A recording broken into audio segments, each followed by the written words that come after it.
Sa nakaraang video ay natapos tayo na kung saan ay kinaharap ng ating bida na si Juka ang ngudang sect elder na si Sage Chunji, na kinalaunan ay nagawa din itong matalo.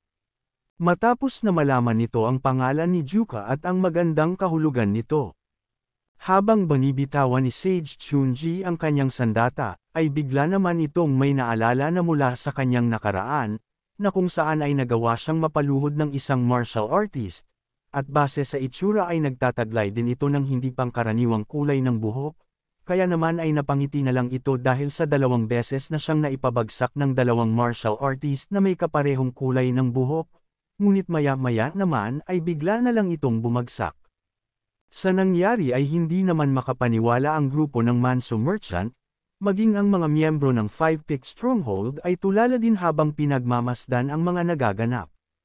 Nang matapos na bumagsak ng ngudang sect elder na si Chunji sa harapan ng ating bida, ay agad naman itong nilingan ang kanilang pinuno at tinawag. Sa una ay hindi pa din ito makapaniwala na nanalo ang kanilang batang kapatid sa bandido, ngunit matapos na mapagtanto ay ang lahat ay nagsisigawan sa labis na saya sa naging resulta ng labanan sa pagitan ng ating bida at ng ngudang sect elder na si Sage Chunji. Bigla naman itong nagulat sa ginawa sa kanya ng kanilang pinuno, dahil sa labis na saya nito ay binuhat niya si Juka, at napapasigaw ng malakas dahil sa sayang nadarama nito. Sa nangyari ay sumaya naman dito ang ating bida dahil sa nakuha nitong pagkapanalo at pagkaligtas ng kanilang Five Peak Stronghold mula sa pagkawasak nito. Habang pinagmamasdan naman ang mga ito ng pinuno ng Manso Merchant Union, ay napapatanong siya na kung papaanong nangyari ito, dahil sa hindi ito makapaniwala na nagawang matalo ng mga ito ang kanyang master, na isang elder ng ngudang sect. Nang bigla naman itong natigilan dahil sa biglang tumayo si Sage Chunji, kaya naman ay nagmamadali niyang nilapitan ito at tinatanong kung maayos lamang ba siya. Nang makalapit ay napansin niya na nagtamo ang elder ng mga malalang injury, at sinabi na kailangan nilang mapagamot ito. Ngunit bigla naman itong nagtaka dahil sa nakita nito na parang natutuwa pa ang kanyang master kahit panatalo ito ng isang batang bandido lamang, matapos ay tinanong ng elder ang pinuno ng Manso Merchant Union kung nakita ba niya iyon, dahil ngayong araw ay nakita niya ang langit sa itaas ng kalangitan. Kaya naman ay tinanong niya ang pinuno ng Manso Merchant na kung nais ba talaga na mapasuko ang mga ito, dahil kung ganun nga ay imposible na mangyari iyon. Puwera na lang kung ang emperor mismo ang magpapadala ng kanyang hukbo, matapos ay binalaan niya ito, na huwag niyang susubukan pang muli ang batang iyon. Matapos ang insidente sa Five Peak Mountain, sa Henan Province Southern Region, ay mabilis na kumalat ang bali-balita patungkol sa pagkatalo ng ngudang sect elder na si Sage Chunji. Sabi ng isa na walang paraan para magawang matalo ng hamak lamang na bandido sa kabundukan ang isang sect elder, ngunit ipinipilit naman ng isa na totoo ang kanyang mga sinasabi, dagdag pa nito na ang bandido na magaling sa espada ay hindi isa lamang ordinaryong halimaw. Sabi pa nito na kung narinig niya ba na si Sage Chunji ay nagtungo sa Five Peak Stronghold upang mapasuko ang mga ito, na sinang-ayunan naman ng kanyang kausap, ngunit sabi nito na wala pang nakakakita sa kanila dito kay Sage Chunji, kaya naman ay natawa na lang ito at sinabi na ang taong kagaya niya ay mukhang nagpapakalat lamang ng mga kasinungalingang impormasyon. Nang bigla naman na may nagsalita sa kanilang tabi at sinabi na ang bagay na iyon ay hindi imposibleng mangyari, ay patungkol sa bata na sinasabi nila, ay sa tingin niya na hindi imposibleng matalo nito ang ngudang sect elder. Nagtaka naman ang dalawang nagkukwentuhan sa sinasabi nito kaya naman ay tinatanong ng isa na kung sino ba siya para masabi ito. Sumagot naman siya na maari nilang sabihin na siya ay isa sa nakaharap sa espada ng batang bandido na ito at siya ay ang pinuno ng Nanyang Merchant Union, ang Heavenly Swordsman na si Ling Meryang. Sabi nito habang inaalala ang kanilang nangyaring labanan na ang mga paggalaw nito ay talagang labis niyang ikinakamangha. Kaya naman ay hindi nito maisip na kung mayroon bang martial artist na makakayang makaharap ito. Sa narinig naman na ito ng isa pa sa kanyang likudan, ay hindi nito napigilan na mapatanong na kung maging siya ba ay natalo din ng batang bandido, at sinasabi na maging sila ay parehas din ang sinapit sa batang bandido na ito. Tinanong naman sila ng pinuno ng Merchant Union na kung sa papaanong paraan naman sila natalo. Sabi ng isa na natalo lamang sila gamit ang isang pag-atake, dagdag pa nito na ayon sa kanilang nabalitaan ay tumagal ang pinuno ng Nanyang Merchant sa kanilang naging labanan.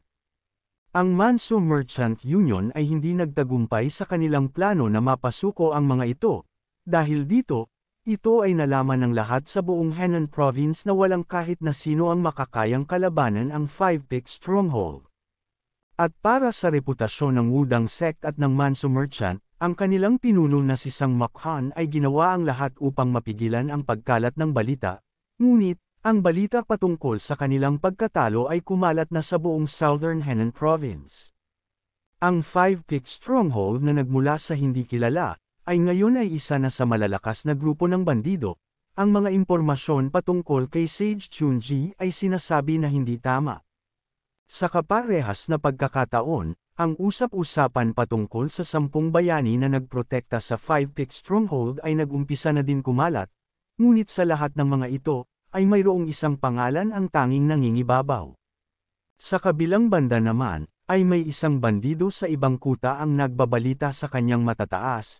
Sabi nito na ang Five Peaks Stronghold ay mayroong natatanging martial artist na kilala sa pangalang Yonjuka. Dagdag pa nito na base sa usap-usapan ay kinalaban ng mga ito ang daan-daang mandirigma ng Merchant Union at suporta mula sa Wudang Sect, at tanging 10 lamang ang nagawang protektahan ito, at sila ay kilala sa tawag na ang 10 bayani ng Five Peak Mountain. Sabi naman dito ng isa na si Poison Eyed na ang Five Peak Stronghold ay ang pangalan na kanyang ibinigay. Sabi naman ng isa na sila ang mga bagkas ng basahang bandido na mayroon lamang 7 miyembro noong nakaraang buwan. Sinang-ayunan naman ito ni Poison Eyed at sinabi na habang sinasabi niya na bibigyan sila nito ng pangalan kapag nakakuha pa sila ng ilan pang mga miyembro, ay inakala niya na mabubura na agad ang mga ito dahil sa naglalakihang mga Merchant Union na nakapalibot sa mga ito, at mukhang naging maswerte sila upang makakuha ng isang miyembro na napakalakas. Nagsalita naman ang isa na noong ang kanilang master ay nag-utos sa kanila na mapalaki ang bilang ng kanilang Green Forest Stronghold ng doble sa sukat nito, at ang 12 Demon Generals kasama na siya ay tinutulan ang ganitong ideya.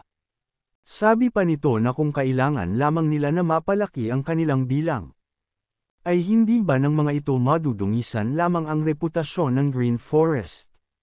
Kaya naman ay hindi nito pinansin ang kahit na anong kahilingan ng mga nagnanais na sumali sa Green Forest Stronghold, at inaasahan niya na ang mga ito ay mabubura bago pa sumapit ang Green Forest Summit. Matapos ay tinanong niya ang isa nitong kasama na nabanggit nito na ang Green Forest Summit ay gaganapin sa Mansapyeong, na sinang-ayunan naman niya ito at sinabi na ito ay gaganapin na mangyayari sa loob na lamang ng 1 buwan. Dahil dito ay masaya naman itong sinabi na kung ganun ay kailangan niyang matignan ito, at kailangan niyang makita kung ang mga ito ay kwalipikado upang maging parte ng Green Forest. Kung umabot ka na sa parte ng video na ito ay maaari lamang na i-click ang like at super thanks sa baba bilang pagsuporta. Maraming salamat. Sa Five Peaks Stronghold naman, sa bagong tayo na Harmony Pavilion, ay may isang taong nagtungo sa kanilang pinuno upang humingi ng tawad, at sinasabi na wala na itong iba pang mapupuntahan. Dagdag pa nito habang tinatitigan siya nito ng masama, ay nangako siya na hindi na nito iiwan pang muli at tatakas sa kanilang kuta. Ngunit sinabihan lamang siya nito na tumayo at itigil na nito ang kanyang ginagawa, na agad naman nitong ginawa. Ngunit labis naman itong nagulat sa ikinilos ng kanilang pinuno. Kaya naman ay agad na itong napapikit at napasabi na mukhang makakatikim siya dito dahil sa kanyang ginawang pagtalikod sa kanila. Ngunit hindi naman ito inasahan ang ginawa nito sa kanya dahil sa masaya siya nitong inakbayan at binati sa kanyang muling pagbabalik. Matapos ay tinanong niya ito na kung bakit siya mukhang natatakot sa kanya, dahil dito ay napaluha naman ito sa labis na tuwa, at mabilis na umalis at sinabi na makakabayad din siya sa ipinakitang kabaitan nito sa kanya. Sa nangyari ay napatanong naman ang ikalawa nitong kapatid sa bandido na kung bakit nito madaling tinanggap ang isang iyon, dahil kung hahayaan lamang niyang gawin ito sa iba pa ay magmumukhang mahina ang kanilang kuta. Dagdag pa nito na kailangan na nilang mamili ng mga tao na handang manatili anuman ang mangyari, ngunit sabi naman nito na gaya ng kanyang naranasan kamakailan, ay galit ito dahil sa hindi sila kinilala bilang bahagi ng Green Forest. at bilang isang miyembro na ng Green Forest ay mayroon pang mga kuta ng mga ito sa malapit, at ang mga ito ay iniisip lamang na isa silang bugcast lamang ng basahan, at hindi sila kinikilala na kabilang sa mga ito. Sinang-ayunan naman ito ng isa at sinabi na walang ni isa sa Green Forest ang nagtungo para tulungan sila, at mukhang kinalimutan na nilang kasama sila dito. Sabi naman ng kanilang pinuno na ang akala niya na ang pangalang Green Forest ay maaring protektahan sila ngunit ngayon ay isa lamang itong pangalan. Kaya naman ay ito ang dahilan kung bakit hindi nito gusto na ibigay ang pasanin kay Zuko dahil sa insidenteng ito. Kaya naman ay kailangan na nilang kilalanin sila ng Green Forest sa pagkakataong ito. Nagtanong naman ang isa na kung sa papaanong paraan naman nila gagawin iyon. Sumagot naman ang kanilang pinuno na malapit ng ganapin ang Green Forest Summit. Ipapakita nila sa mga ito na hindi lamang sila kung sino lamang, at kapag kinilala na sila ng mga ito ay maari na silang makipagsanib puwersa sa iba pang mga kuta. At upang magawa ito, ay kailangan nila ng mga tauhan upang protektahan ang kanilang stronghold habang wala sila, na sinang-ayunan naman ng kanyang ikalawang kapatid. Sabi pa nito na dahil sa madami silang bibig na papakainin ay kailangan nilang magsipag pa, na sinang-ayunan naman ito ng pinuno at sinabi na kakailangan niya ito para doon, ngunit tinanong naman nito kung nasaan si Zuko ngayon, dahil sinabi nito sa kanila na mayroon itong kikitain, at mukhang abala ito. Sinang-ayunan naman niya ito at nagtanong ng ibang bagay kung ano ng balita sa mga usap-usapan patungkol sa kanilang 5-peak stronghold, at mukhang ang lahat ay nabigla. Sinang-ayunan naman ito ng ikalawa nitong kapatid at sinabi na ang mga tao ay gumagawa ng malaking gulo patungkol sa mga bayani ng 5-peak mountain. Sa kabilang banda naman, ay may natanggap si Sage Chunji na isang liham na ipinadala sa kanya gamit ang ibon, matapos ay agad naman niyang binasa ang nilalaman nito. Sabi ng nagsulat ng liham na narinig nito na siya ay nananatili pa din sa 5-peak mountain, at kung ang sect elder ay wala sa kanyang posisyon ng matagal na panahon ay maaring maipakita ito bilang isang maling halimbawa sa mga kabataan ng Wudang, at hinihiling niya na sana ay bumalik na kaagad ito sa Wudang sect. Nang bigla naman na naramdaman nito ang pagdating ng ating bida, ngunit naiinis naman siyang tinanong ni Zuko na kung hindi pa ba ito babalik sa kanyang pinanggalingan, sabi nito na kung bakit naman siya babalik, dahil matagal-tagal na din nang magkaroon ito ng pahinga, kaya naman ay naisip nito na magsaya muna dito bago bumalik. Ngunit tinanong naman siya ng ating bida na kung bakit sa lugar na ito pa niya balak na magpahinga, dahil kung magtutungo naman siya sa Merchant Union ay maari pa din itong magawa ang nais niya. Ngunit sinabihan naman siya ni Sage Chunji na hindi pa nito naririnig mula sa kanya ang sagot nito. Nagtanong naman si Zuko na kung ito ba ay patungkol pa din sa nais niyang gawing isa ito sa kanyang disciple, ngunit hindi naman ito sinang-ayunan ni Sage Chunji. Sabi niya na sa totoo ay kabaliktaran ito, tinawag siyang pinakamalakas na disciple ng Wudang sect, nagawa niyang makakuha ng internal energy ng mas mabilis kumpara sa kahit na sino at nagawang maunawaan ang mga advanced teaching ng Wudang sect. At ngayong taon, ay halos 30 taon na mula nang mag-umpisa siyang magsanay sa Taiji Mystic Sword Technique, ngunit kahit na anong gawin niyang pagsasanay ay hindi nito masira at malagpasan ang limitasyon ng Free Ultimate. Nagtataka naman dito si Zuko sa kanyang mga naririnig kaya naman ay tinanong niya kung ano ang mga sinasabi nito, ngunit sabi naman dito ni Sage Chunji na hinihiling nito na matuto sa kanya. Tinitigan naman siya ni Zuko ng masama, at hindi din nagtagal ay sinabi nito sa kanya kung ito ba talaga ang dahilan, dahil kung ganun ay hindi nito maaring maituro sa kanya ang Demon Slaying Blade Technique, dahil ito ang bagay na itinuro lamang sa kanila ng kanyang ikalawang kapatid sa bandido at tanging saka nila lamang ito maaring ituro. Sabi naman dito ni Sage Chunji na hindi nito kailangan na matutunan ang Demon Slaying Blade Technique, kahit na gustong-gusto naman niya sana. Ang nais niyang matutunan sa ating bida habang inoobserbahan siya nito sa kanilang naging laban at tingin niya na sapat na ito, at bukod pa doon ay tingin niya na sapat ng kapalit ang gagawin niyang ito, kaya naman ay mabilis nitong sinugod si Zuko upang atakihin. Ngunit nang makalapit ito sa harapan ni Zuko ay agad nitong pinakawalan ng malakas na atake sa kanyang harapan, at ipinatama sa likudan ng ating bida. Sa nangyari ay gulat naman ito dahil sa ginawa ni Chunji sa mga puno sa kanyang likudan at napapatanong kung papaano niyang nagawa ito. Kaya naman dahil dito ay sinabi ni Sage Chunji na kung interesado na ba siya, dagdag nito na sasabihin niya kung papaano ngunit mayroon siyang kondisyon, at ang kanyang sinasabi ay parang isang kasunduan. Sabi pa nito na kung bibigyan siya ng ating bida ng mga advice ay maaari din niyang sabihin kung ano pa ang mga kakulangan nito. Nagtanong naman dito si Juka na kung totoo ba na may mga kulang pa sa kanya, sinang-ayunan naman ito ni Sage Chunji at sinabi na bagamat totoong napakalakas nito, ay hindi naman ito magawang magamit ang buo nitong kakayahan.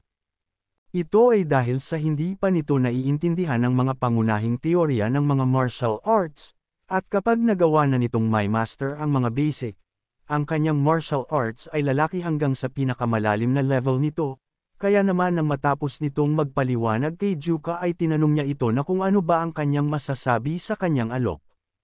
Makalipas ang ilang mga araw, si Juka at si Sage Chunji ay nag-umpisa na sa kanilang gagawing mga pagsasanay ng kanilang mga martial arts at nagpatuloy ito ng ilan pang mga araw. Isang umaga sa kanilang paglalakad, habang pinagmamasdan ng mga ito ang mga batang naglalaro sa kanilang harapan, ay bigla naman na may lumapit kay Sage Chunji na isang bata at may ibinibigay sa kanya na isang regalo.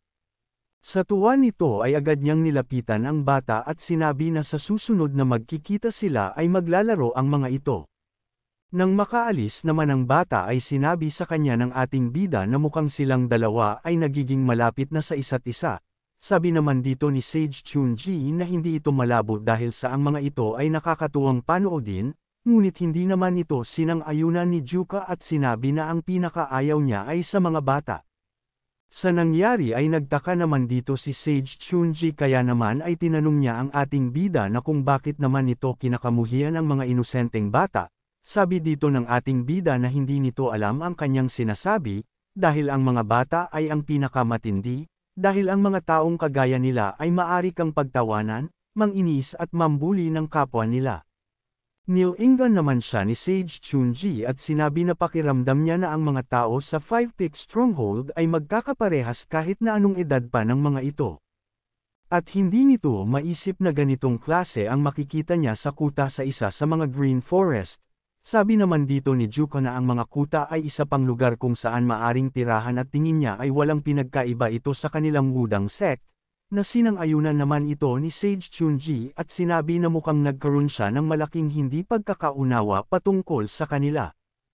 Kinahapunan naman sa labas ng Five Peak Stronghold, ay napapasabi ang babaeng kapatid ni Juka sa bandido na mukhang sapat na ang lahat ng mga kahoy na kanyang nakalap, nang bigla naman na may dumating na kung sino sa kanyang likudan, matapos ay kinuha nito ang bitbit niya na ibang mga kahoy, at sinabi na tutulungan na niya ito. Sabi naman dito ng babae na hindi ito komportable na makitang ginagawa ito ng isang elder ng isang sect ang mga ganitong gawain. Sabi naman dito ni Sage Chunji na hindi niya mapigilan na gawin ito dahil sa napakarami nitong bakanteng oras ngayon, matapos ay sinabihan nito ang babae na kailangan na nilang magmadaling makabalik. Sabi naman dito ng babae na kakaiba ito, dahil ang akala niya ay ang mga elder ay iniisip na sila ay mga importanteng tao kaya naman ay hindi na nila ginagawa ang mga ganitong klase ng gawain. Sabi naman dito ni Sage Chunji na maging siya ay may ibang pagtingin din para sa mga bandido na kagaya nila, kaya naman ay tinanong siya ng babae na kung ano naman ang dahilan ng pagbago ng kanyang tingin sa kanila. Sumagot naman ito at sinabi na naisip at nakita niya na ang Five Peak Stronghold ay kahit papano ay isang magandang lugar. Sinang-ayunan naman ito ng babae at sinabi na ang Five Peak Stronghold ay hindi kagaya ng ibang mga stronghold.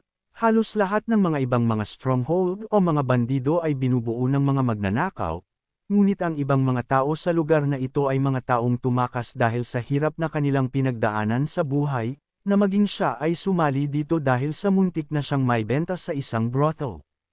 Dagdag pa nito na dahil sa ang kanilang pinuno ay ang namamahala sa pagtanggap ng kung sino na nangangailangan ng tulong at si Juka na pinuprotektahan ang lahat na parang isang guardian god, ay ang Five Peak Stronghold ay naging mapayapa na kung ano ito ngayon, dahil dito ay sinabi ni Sage Chunji na kung ganon ay maari ba nitong sabihin sa kanya, na kung papaanong sumali sa kanilang 5-pick stronghold si Yonjoka. Kaya naman kung gusto mo na masubaybayan ang ating kwento ay i-open mo lang ang notification bell pagkatapos mo na mag-subscribe.